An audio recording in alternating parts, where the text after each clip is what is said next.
Assalamualaikum warahmatullahi wabarakatuh. Saya Hodijah Makarim. Topik kita kali ini adalah tentang 16 ciri penelitian kuantitatif. Teman-teman sekalian, pada episode terdahulu saya sudah sampaikan tentang penelitian kualitatif, dan pada video kali ini saya ingin menyampaikan penelitian kuantitatif.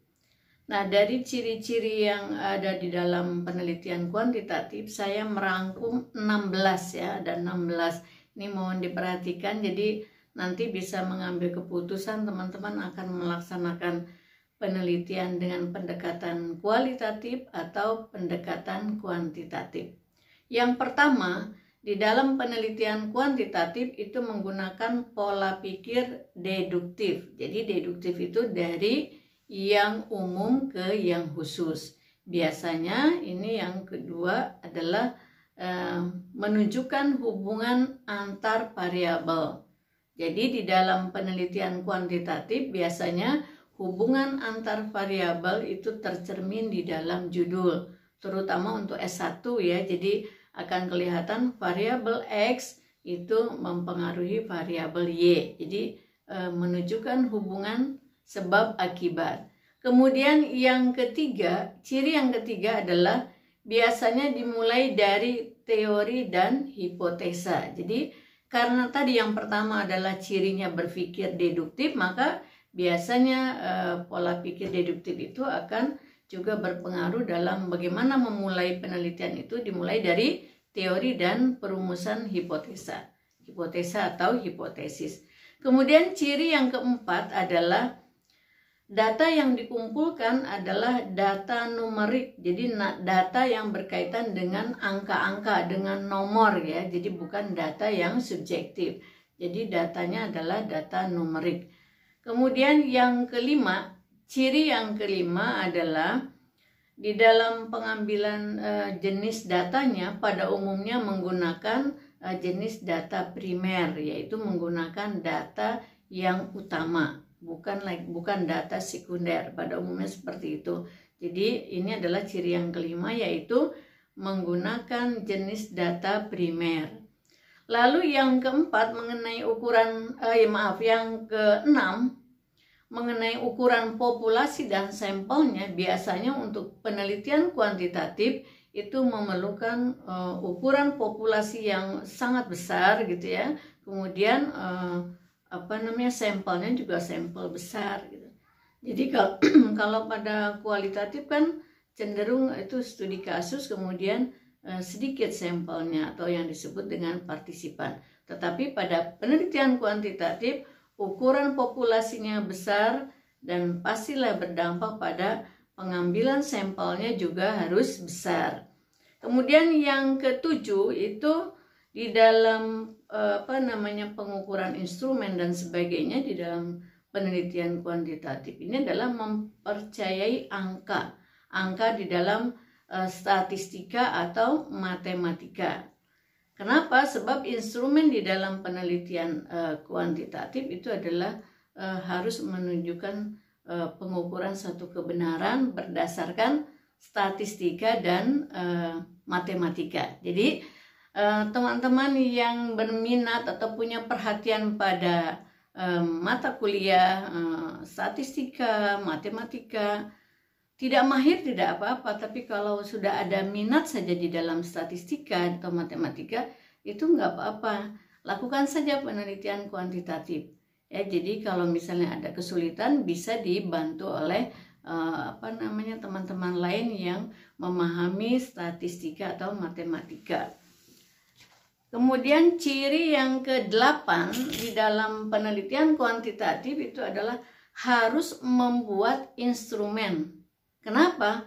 Karena instrumen ini adalah menjadi perangkat yang independen dari penelitinya. Berbeda dengan penelitian kualitatif. Jadi penelitian kualitatif bagi teman-teman yang sudah jam terbangnya tinggi dalam proses wawancara, cukup apa yang ada dalam gambaran pikirannya itu bisa menjadi panduan. Lalu tapi kalau yang sebaiknya misalnya membuat panduan wawancara.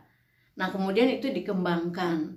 Gak apa-apa kalau untuk penelitian kualitatif. Tapi kalau pada penelitian kuantitatif, pembuatan instrumen itu mutlak, karena kan nanti akan ada kaitannya dengan pengukuran dalam bentuk numerik tadi ya, angka-angka dan statistika. Jadi jangan lupa ciri yang ke-8 adalah harus membuat instrumen yang baku ya, yang sudah diuji. Kemudian kaitan dengan nomor 8, yang nomor 9 cirinya adalah membangun validitas internal dan eksternal. Jadi akan kita lihat bagaimana instrumen itu diukur validitas internalnya dan validitas eksternalnya.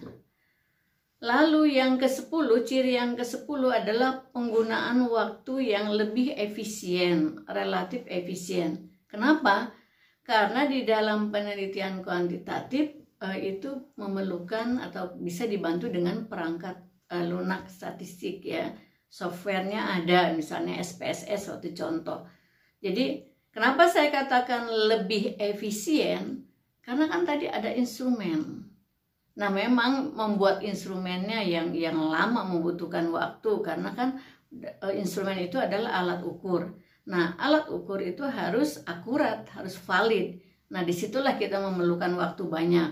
Jadi saya katakan lebih efisien itu dalam hal pengambilan datanya, dalam hal proses penelitiannya. Tapi kalau diukur-ukur dengan dimulai dari pengukuran membuat alat bantunya, ya sama aja sih, penelitian kuantitatif juga memerlukan waktu. Jadi bedanya begini, kalau di dalam penelitian kualitatif pembuatan instrumennya lebih sederhana, lebih cepat, karena nanti akan berkembang dalam proses penelitiannya dan akan lama di dalam proses menafsirkan hasil penelitian, karena subjektif tadi ya. Kemudian tapi kalau kuantitatif, kita teman-teman membutuhkan waktu lama justru di pembuatan alat ukur, yaitu instrumen. Di situ harus hati-hati. Setelah dibuat, diuji coba mungkin 1 kali, 2 kali, sampai betul-betul alat ukur itu adalah valid dan reliable ya. Kemudian semua diukur, validitasnya, reliabilitasnya kan. Kemudian setelah sudah diukur satu pertanyaan per pertanyaan itu diukur, mana yang valid, mana yang tidak valid, mana reliable, yang tidak reliable itu. Kemudian setelah itu diperbaiki, diuji coba lagi. Kalau sudah oke, baru digunakan instrumen itu. Jadi kalau pada penelitian kuantitatif persiapannya yang lama, tetapi pelaksanaan penelitiannya relatif lebih efisien waktunya gitu ya. Kemudian yang ke-11, ciri yang ke-11 adalah proses pengukurannya ini adalah sangat utama. Jadi kalau teman-teman salah ukur, maka nanti salah dalam menarik kesimpulan.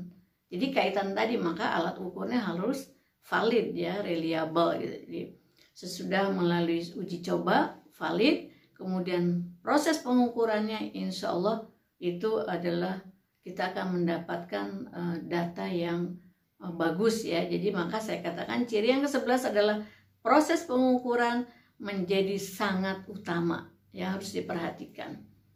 Kemudian yang ke-12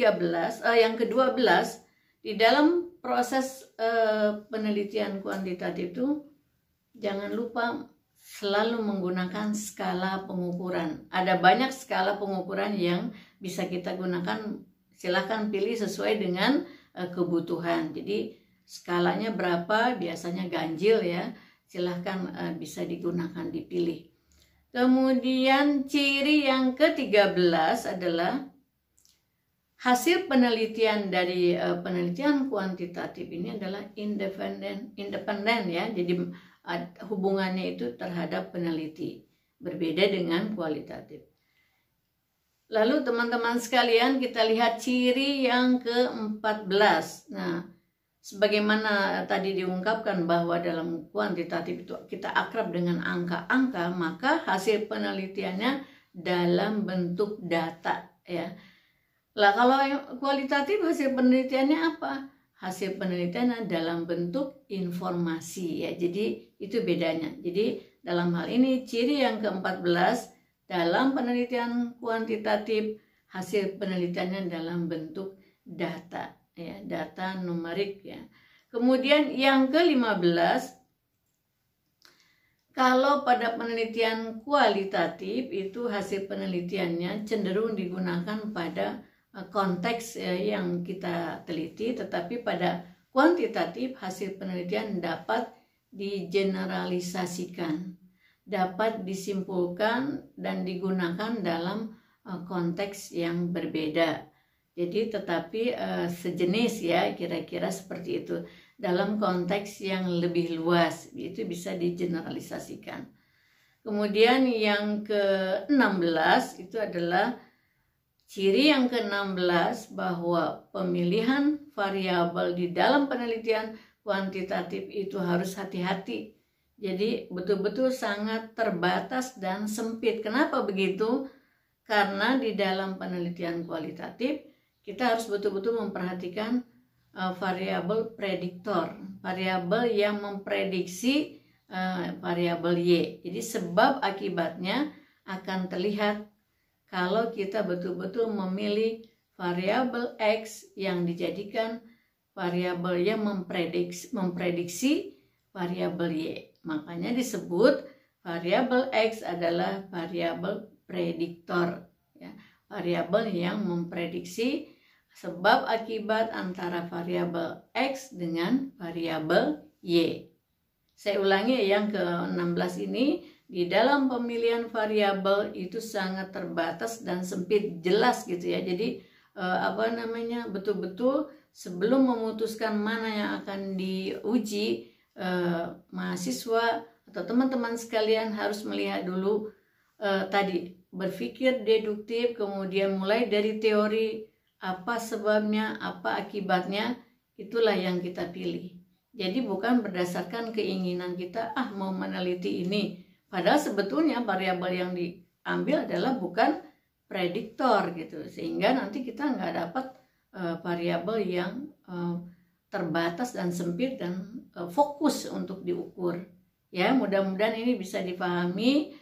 Kembali lagi bahwa di dalam penelitian kuantitatif, kalau teman-teman merasa saya nggak mau kuantitatif, soalnya saya kurang menguasai statistika.